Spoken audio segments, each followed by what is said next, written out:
ರೈತರ ಹೋರಾಟ ತಣ್ಣಗಾಯಿತು. ನಾವು 3,300 ರೂಪಾಯಿ ಕೊಟ್ಬಿಟ್ವಿ, ಆಗೋಯ್ತು ಅಂತೇಳಿ ಸರ್ಕಾರ ಕೈ ತೊಳ್ಕೊಂಡಿತ್ತು. ಅದು ಹಾಗಾಗ್ತಿಲ್ಲ. ಯಾಕೆ ಅಂತಂದ್ರೆ ಬೆಳಗಾವಿಯವ್ರನ್ನ ನೀವು ಶಾಂತಗೊಳಿಸಿರ್ಬೋದು, ಆದರೆ ನಮ್ಮನ್ನು ನೀವು ಶಾಂತಗೊಳಿಸೋಕ್ಕಾಗಲ್ಲ ಅಂತೇಳಿ ಬಾಗಲಕೋಟೆ ಮತ್ತು ಕಲಬುರಗಿಯಲ್ಲಿರುವಂಥ ರೈತರು ಹೋರಾಟಕ್ಕೆ ಇಳಿದಿದ್ದಾರೆ. ವಿಪರೀತವಾಗಿ ಹೋರಾಟಕ್ಕೆ ಇಳಿದಿದ್ದಾರೆ. ಹೇಗೆ ಅಂತಂದರೆ ಸರ್ಕಾರಿ ಯಾವ್ಯಾವ ಕಚೇರಿಗಳಿದಾವೆ ಒಳಗಡೆ ನುಗ್ಬಿಟ್ಟು ಸಿಬ್ಬಂದಿಗಳನ್ನ ಆಚೆ ಹಾಕ್ಬಿಟ್ಟು ಬೀಗ ಹಾಕ್ಬಿಟ್ಟಿದ್ದಾರೆ. ಯಾವ ಮಟ್ಟಕ್ಕೆ ಹೋಗಿರ್ಬೇಕು ಹೋರಾಟ ಅಂತ ಯೋಚನೆ ಮಾಡಿ. ಏನು ಕೇಳ್ತಾ ಇದ್ದಾರೆ ಅವರು? ನಾವು ಕೇಳ್ತಾ ಇರೋದು 3,500 ಅಷ್ಟು ಕೊಡಲೇಬೇಕು ಅಂತ ಹೇಳಿ. ನಾನು ಅವತ್ತೂ ಹೇಳಿದೆ, ಅಷ್ಟು ಕೈಗೆ ಸೇರಲ್ಲ ಅವರಿಗೆ, ಕಟ್ ಮಾಡ್ತಾರೆ ಕಾರ್ಖಾನೆಯವರು, ಮೋಸ ಮಾಡ್ತಾ ಇದ್ದಾರೆ ಅಂತ. ಹೇಗೆ ನೋಡಿ.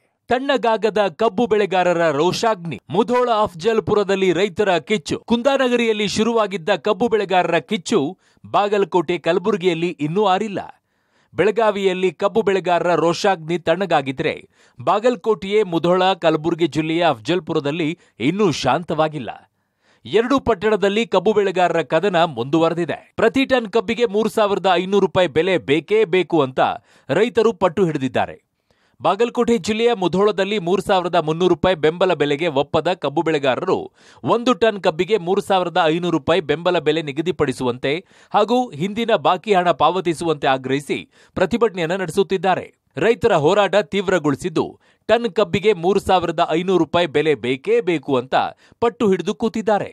ಈ ರಾಜ್ಯದ ಬಜೆಟ್ ರೊಕ್ಕ ಕೊಟ್ಟಿರ್ತಕ್ಕಂಥ ಟ್ಯಾಕ್ಸ್ ನೊಳಗಿನ 50 ರೂಪಾಯಿ ನಮಗೆ ಕೊಡ್ತಾರಂತಕ್ಕಂಥ ನಾಚಿಕೆಗೇಡಿ ಸಂಗತಿ. ಅದಕ್ಕ ಏನ್ ನಮ್ಗೆ ನಾವು ಬಿಡಕ್ ಕೊಡಂಗಿಲ್ಲ. ಅಕಸ್ಮಾತ್ ಇವರು ಬಾಗಲಕೋಟೆಯವರು ಬೆಳಗಾವಿಯವರು ಬಂದು ಕಂಡಾಪಟ್ಟಿ 500,000 ರೂಪಾಯಿ ಕೇಳಿಗಳಾರತ್ತೆ ದೌಡ್ ಮಾಡಿ 50 ರೂಪಾಯಿ ಘೋಷಣೆ ಮಾಡಿರ್ತಕ್ಕಂಥ ಮುಖ್ಯಮಂತ್ರಿ ಇವತ್ತು ಕಾರ್ಖಾನೆ ಅವ್ರು ಕೂಡ ಇವ್ರು ಕೂಡ ಏನ್ ಮಾತುಕತೆಗೆ ಗೊತ್ತಿಲ್ಲ ನಮಗ್. ನಾವು ರೈತರ ಮೀಟಿಂಗ್ ಬಂದಿಲ್ಲ, ನೀನ್ ದೌಡ್ ಮಾಡಿ ಮೀಟಿಂಗ್ ಕರೆದು ಅವ್ರನ್ನ ಬಚಾವ್ ಮಾಡುವಂತದ್ದು ಪಕ್ಕಾ ಖಂಡಿತವಾಗಿ ಸಾಬೀತಾಗೈತಿ. ಕಾರ್ಖಾನೆ ಮಾಲೀಕರನ್ನ ಬಚಾವ್ ಮಾಡಿರ್ತಂತ ರಾಜ್ಯದ ಮುಖ್ಯಮಂತ್ರಿ ಸಿದ್ದರಾಮಯ್ಯನವರೇ ನಿಮ್ಮನ್ನ ಬಿಡೋದಲ್ಲ ಅಂತಕ್ಕಂಥದ್ದು ಸ್ಪಷ್ಟವಾಗಿ ಅರ್ಥ ಮಾಡ್ಕೋಬೇಕು. ಈಗ ಆರಂಭ 3,500 ರೂಪಾಯಿ ರೇಟ್ ಘೋಷಣೆ ಆಗಬೇಕು, ಕಾರ್ಖಾನೆ ಅವ್ರು ಕರೆಸಬೇಕಿಲ್ಲ. ಅವ್ರು ರೇಟ್ ಘೋಷಣೆ ಮಾಡಿ ನಾವು ಆ ನಂತರ ಹೋರಾಟ ಇದಾಕತಿ ಅಂತ ಅದನ್ನ ಬಿಟ್ಟು ಈಗೆಲ್ಲರೇ ಮುಖ್ಯಮಂತ್ರಿ ಹೇಳ್ಯಾರ ಅಂತೇಳಿ ಒಂದೇ ಹೇಳ್ತೀವಿ. ಮುಖ್ಯಮಂತ್ರಿ ಅವ್ರಿಗೆ ಹೇಳಕ್ಕೆ ನೀವು ರೇಟ್ ಮುಗಿಸಕ್ಕೆ ಆಗೋದಿಲ್ಲ. ನಿಮ್ಮ ಕಡೆ ಗೊತ್ತೈತೆ ನಮಗೆ, ಎಲ್ಲ ಸರ್ಕಾರ ತಾಕತ್ಗಳು ನೋಡಿ ನೀವು ಅಷ್ಟೇ. ಆದರೆ ಈ ಕನ್ಫ್ಯೂಷನ್ ಯಾವ ಏನು ಮಾಡಿರಲಿಲ್ಲ ಅದನ್ನು ವಾಪಸ್ಸೇ ತಕೋರಿ. ಸುತ್ತೋಲೆ ಏನು ಹೊರಡಿಸಿರಲಿಲ್ಲ, ಅದು ಭಾಳ ಡೇಂಜರ್ ಐತೆ ನಮಗೆ, ಅದು ಒಪ್ಪಂಗಿಲ್ಲ. ನಾವು ಅದನ್ನು ವಾಪಸ್ಸೇ ತೆಗಿಬೇಕಂತೇಳಿ ಒಂದು ಒತ್ತಾಯ ಅಷ್ಟೇ. ಮುಧೋಳದ ಸಂಗೊಳ್ಳಿ ರಾಯಣ್ಣ ಸರ್ಕಲ್ನಿಂದ ಮುಧೋಳ ತಾಲೂಕು ಕಚೇರಿಯವರೆಗೆ ರೈತರು ಪ್ರತಿಭಟನಾ ಮೆರವಣಿಗೆಯನ್ನ ನಡೆಸಿದ್ರು. ತಾಲೂಕು ಆಡಳಿತ ಭವನದ ಎದುರು ಜಮಾಯಿಸಿದ ರೈತರು ತಹಶೀಲ್ದಾರ್ ಕಚೇರಿಗೆ ಮುತ್ತಿಗೆ ಹಾಕಲು ಪ್ರಯತ್ನಿಸಿದ್ರು. ಆಡಳಿತ ಭವನದ ಒಳಗೆ ಹೋಗಿ ಸರ್ಕಾರಿ ಸಿಬ್ಬಂದಿಯನ್ನ ಕಚೇರಿಯಿಂದ ಹೊರಹಾಕಿ ಬೀಗ ಜಡಿದ್ರು. ನಾಡಿನಾದ್ಯಂತ ಆರಂಭವಾಗಿರ್ತಕ್ಕಂಥ ಕಬ್ಬು ಹೋರಾಟ ಈಗಾಗಲೇ ಎಲ್ಲೆಡೆ ತಣ್ಣಗಾಗಿದ್ರು. ಬಾಗಲಕೋಟೆ ಜಿಲ್ಲೆಯಲ್ಲಿ ಮಾತ್ರ ಹೋರಾಟ ಕಾವು ತೀವ್ರ ಸ್ವರೂಪವನ್ನು ಪಡೆದುಕೊಳ್ತಿದೆ. ಒಂದು ಕಡೆ ಕಾರ್ಖಾನೆ ಮಾಲೀಕರು ನಾವು ಸರ್ಕಾರಿ ದರವನ್ನೇ ಕೊಡ್ತೀವಿ ಅನ್ನುವ ಮೂಲಕ ರೈತರ ಬೇಡಿಕೆಗೆ ಸ್ಪಂದಿಸಲು ನಿರಾಕರಿಸಿದರೆ, ಮತ್ತೊಂದು ಕಡೆ ರೈತರು ನಾವು ಪ್ರತಿ ಟನ್ಗೆ 3,500 ಪಡೆದೇ ತೀರ್ತೀವಿ ಅನ್ನುವಂಥ ನಾ ಕೊಡೆ ನಾ ಬಿಡೆ ಅನ್ನುವಂಥ ಹಗ್ಗ ಜಗ್ಗಾಟದಲ್ಲಿ ಮುಳುಗಿದ್ದಾರೆ. ಹೀಗಾಗಿ ಜಿಲ್ಲಾಡಳಿತಕ್ಕೂ ಇದೊಂದು ಈ ಸಮಸ್ಯೆ ರೈತರ ಸಮಸ್ಯೆ ತೆಲ್ಲವಾಗಿ ಪರಿಣಮಿಸಿರುವುದಂತೂ ಸತ್ಯ. ಕಲಬುರಗಿಯಲ್ಲೂ ತಣ್ಣಗಾಗದ ಕಬ್ಬು ಕಿಚ್ಚು. ಬೆಂಬಲ ಬೆಲೆಗೆ ಆಗ್ರಹಿಸಿ ಅಫ್ಜಲ್ಪುರ ಬಂದ್. ಕಬ್ಬು ಬೆಂಬಲ ಬೆಲೆಗೆ ಆಗ್ರಹಿಸಿ ಕಲಬುರಗಿಯಲ್ಲಿ ಮತ್ತೆ ರೈತರು ಹೋರಾಟವನ್ನ ಮುಂದುವರೆಸಿದ್ದಾರೆ. ಕಲಬುರಗಿ ಜಿಲ್ಲೆ ಅಫ್ಜಲ್ಪುರ ಬಂದ್ಗೆ ರೈತ ಸಂಘಟನೆಗಳು ಕರೆ ನೀಡಿದ್ದು, ಅಫ್ಜಲ್ಪುರ ಪಟ್ಟಣದಲ್ಲಿ ಅನ್ನದಾತರ ಕಿಚ್ಚು ತೀವ್ರ ಸ್ವರೂಪ ಪಡೆದಿದೆ. ಕರ್ನಾಟಕ ರಾಜ್ಯ ರೈತ ಸಂಘ ಹಾಗೂ ಹಸಿರು ಸೇನೆ ಸೇರಿ ಹಲವು ಸಂಘಟನೆಗಳು ಭಾಗಿಯಾಗಿವೆ. ಸರ್ಕಾರ ಪ್ರತಿ ಟನ್ ಕಬ್ಬಿಗೆ 3,300 ರೂಪಾಯಿ ನಿಗದಿ ಮಾಡಿದೆ.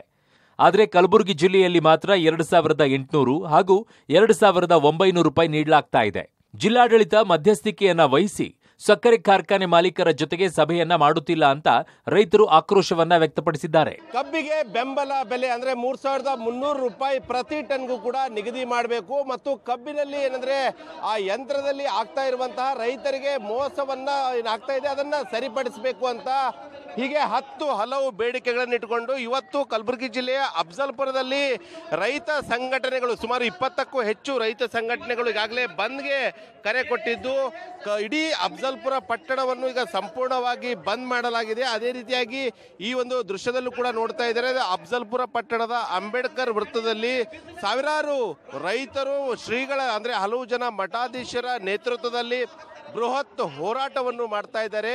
ಈ ಒಂದು ಹೋರಾಟದಲ್ಲಿ ಏನಂದ್ರೆ ಈ ಮೂಲಕ ರಾಜ್ಯ ಸರ್ಕಾರ ಮತ್ತು ಕಬ್ಬು ಏನು ನುರಿಯುವಂತಹ ಕಾರ್ಖಾನೆಗಳಿಗೂ ಕೂಡ ರೈತರು ಎಚ್ಚರಿಕೆಯನ್ನು ಕೊಡ್ತಾ ಇದ್ದಾರೆ. ಈಗಾಗಲೇ ಬೆಳಗಾವಿ ಸೇರಿದಂತೆ ಆ ಭಾಗದಲ್ಲಿ ರೈತರಿಗೇನೋ ನ್ಯಾಯ ಸಿಕ್ಕಿದೆ, ಆದರೆ ನಮ್ಮ ಜಿಲ್ಲೆಯ ಭಾಗದ ರೈತರಿಗೆ ಮಾತ್ರ ಏನೆಲ್ಲ ಬೇಡಿಕೆಗಳಿವೆ ಅನ್ನೋದಕ್ಕೆ ಇಲ್ಲಿನ ರೈತ ಮುಖಂಡರಿದ್ದಾರೆ, ಅವ್ರನ್ನ ಮಾತಾಡ್ತೀನಿ. ಸರ್, ಏನು ಆಗ್ರಹ ಸರ್ ನಿಮ್ದೀಗ? ಇವತ್ತಿನ ದಿವಸ ಅಫಜಲ್ಪುರ ತಾಲೂಕಿನಲ್ಲಿ ಇಡೀ ಸ್ವಾಭಿಮಾನಿ ಕಬ್ಬು ಬೆಳೆಗಾರರು ಇವತ್ತು ಸೇರಿದ್ದಾರೆ. ಉದ್ದೇಶ ಏನಪ್ಪಾ ಅಂದ್ರೆ 3500 ಇವತ್ತು ಏನು ನಮ್ಮ ಬೇಡಿಕೆ ಇತ್ತು, ಆ ಬೇಡಿಕೆಗೆ ಇವತ್ತು ರಾಜ್ಯ ಸರ್ಕಾರವನ್ನು ಇವತ್ತು ಒಪ್ಪಲಿಲ್ಲ. ಆದರೆ ರಾಜ್ಯ ಸರ್ಕಾರ ಏನಾಯ್ತು, ಇವತ್ತು 3300 ಅಂತೇಳಿ ಏನು ಇವತ್ತು ಇಳುವರಿ ಮುಖಾಂತರ ಏನು ಡಿಕ್ಲೇರ್ ಮಾಡಿದ್ರು. ಆದರೆ ಇವತ್ತು ರಾಜ್ಯ ಸರ್ಕಾರ ಇಳುವರಿಯಲ್ಲಿ ಮತ್ತು ರಾಜ್ಯದ ಬೇರೆ ಬೇರೆ ಜಿಲ್ಲೆಗಳಲ್ಲಿ ತಾರತಮ್ಯವನ್ನು ಮಾಡಿದೆ. ಇತ್ತ ಹಾವೇರಿಯಲ್ಲೂ ಕೂಡ ಕಬ್ಬು ಬೆಳೆಗಾರರ ಪ್ರತಿಭಟನೆ ಮುಂದುವರೆದಿದೆ. ಹಾವೇರಿಯ ಮೈಲಾರ ಮಹಾದೇವಪ್ಪ ವೃತ್ತದಲ್ಲಿ ರೈತರು ಪ್ರತಿಭಟನೆ ನಡೆಸಿದ್ದಾರೆ. ರಿಕವರಿ ಕಡಿಮೆ ತೋರಿಸಿ 2700-800 ರೂಪಾಯಿಯನ್ನ ಕೊಡೋಕೆ ಮುಂದಾಗಿದ್ದಾರೆ. ಸರ್ಕಾರ ನಿಗದಿ ಮಾಡಿದ ಹಣ ನೀಡದಿದ್ರೆ ಜಿಲ್ಲೆಯ ಕಾರ್ಖಾನೆಗೆ ಬೀಗ ಹಾಕುವ ಎಚ್ಚರಿಕೆಯನ್ನ ಕೊಟ್ಟಿದ್ದಾರೆ. ಒಟ್ಟಿನಲ್ಲಿ ಕುಂದಾನಗರಿಯಲ್ಲಿ ಕಬ್ಬು ಕಿಚ್ಚು ಶಾಂತವಾಗಿದ್ರೂ ಕೂಡ ಮುಧೋಳ ಅಫಜಲಪುರದಲ್ಲಿ ರೋಷಾಗ್ನಿ ಇನ್ನೂ ತಗ್ಗಿಲ್ಲ. ರಾಜ್ಯ ಸರ್ಕಾರ ಕೇವಲ ಬೆಳಗಾವಿ ಜಿಲ್ಲೆಗೆ ಸೀಮಿತವಾಗುವಂತೆ ನಿರ್ಧಾರ ಕೈಗೊಂಡಿದ್ದು, ಉಳಿದ ಜಿಲ್ಲೆಗಳ ರೈತರನ್ನ ಗಣನೆಗೆ ತೆಗೆದುಕೊಂಡಿಲ್ಲ ಅಂತ ಆಕ್ರೋಶವನ್ನ ವ್ಯಕ್ತಪಡಿಸಿದ್ದಾರೆ. ಹೋರಾಟ ಯಾವ ಸ್ವರೂಪ ಪಡೆದುಕೊಳ್ಳುತ್ತೋ ಕಾದು ನೋಡಬೇಕು. News desk, public TV.